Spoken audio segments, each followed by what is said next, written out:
Hey, salut tout le monde, je m'appelle Martin Faneuf. Alors j'ai décidé ce soir de vous présenter un petit monologue humoristique qui est malencontreusement une histoire vraie. Alors, et premièrement, moi j'ai trouvé une petite pépite sur Amazon.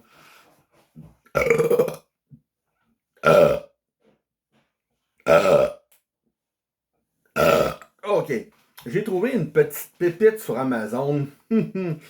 Ah, j'adore ce livre-là.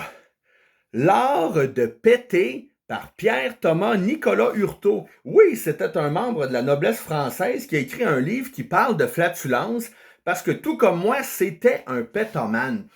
Il adorait les pets. Il trouvait ça drôle, il trouvait ça cool, il trouvait ça dans le vent, il trouvait ça dans le vent.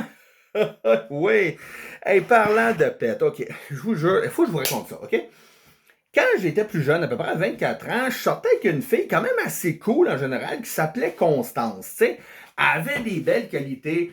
Elle était jolie, franche, fidèle, loyale. Elle disait tout le temps ce qu'elle pensait. Elle avait de la personnalité, une belle intelligence, une maturité pour son âge aussi.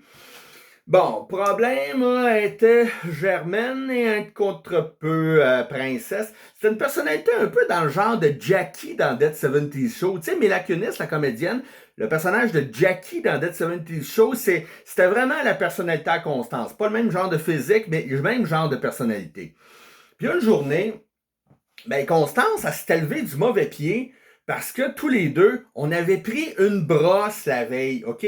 Puis quand elle se levait le lendemain d'une brosse, elle avait un caractère de chiotte, là, mais vraiment, elle filait frustrée toute la journée. C'était carrément ça le lendemain d'une brosse, tiens.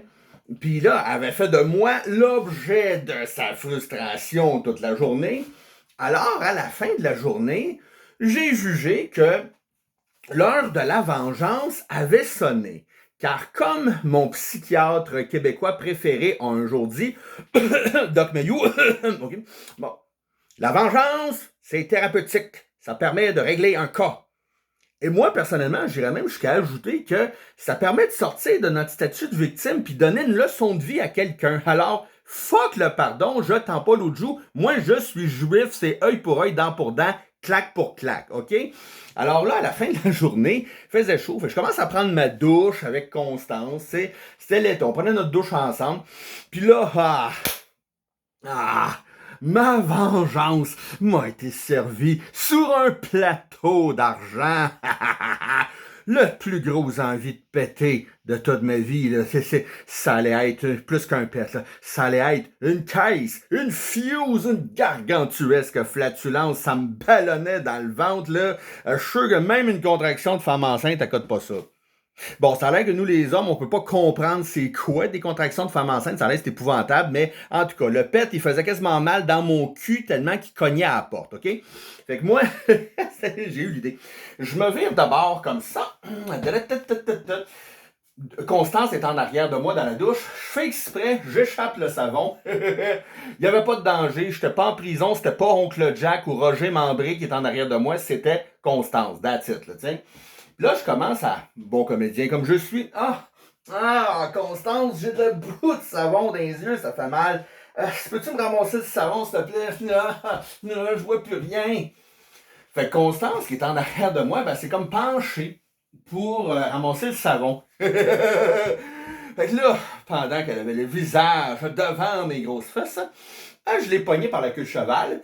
Je lui ai collé le visage sur mon cul. Et là, tout d'un coup,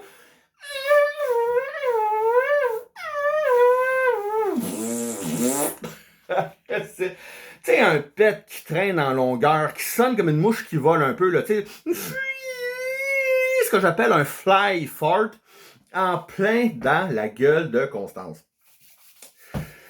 Alors, à ma grande surprise, je fus dans l'obligation de gérer une crise. Oh, tabarnak. T'es rien qu'un maudit colon d'épais pis d'attardé mental. Tu me respectes même pas. Fait que moi, qui était complètement toasté sur le cannabis à cette époque-là, je suis allé répondre la connerie qu'il fallait pas répondre. Ben là, Constance, je viens de te lâcher une méga grosse caisse en pleine gueule. C'est comme sûr que je te respecte pas. Aïe aïe. Hostie, je l'ai regretté, tabarnak Chris. Là, étrangement, le chagrin a fait place en elle à la colère. Et encore plus étrangement, elle a fait de moi l'objet de cette colère. Non, sans joke, là. Hey, j'ai reçu par la tête tout ce qu'il y avait dans cette tabarnak de chambre de bain-là. Le savon, le shampoing, le revitalisant, hey, le verre avec les brosses à dents. J'ai réussi à quatre pattes à sortir de là. Et je mangeais coup de pied dans le cul par-dessus coup de pied dans le cul. Alors, les amis, la morale de l'histoire, entre chums de gars, quand on est bourré, un pet en pleine gueule, ben ça peut être marrant. Mais avec nos conjointes, ça s'appelle pas trop souvent. Sur ça, je vous souhaite une bonne soirée.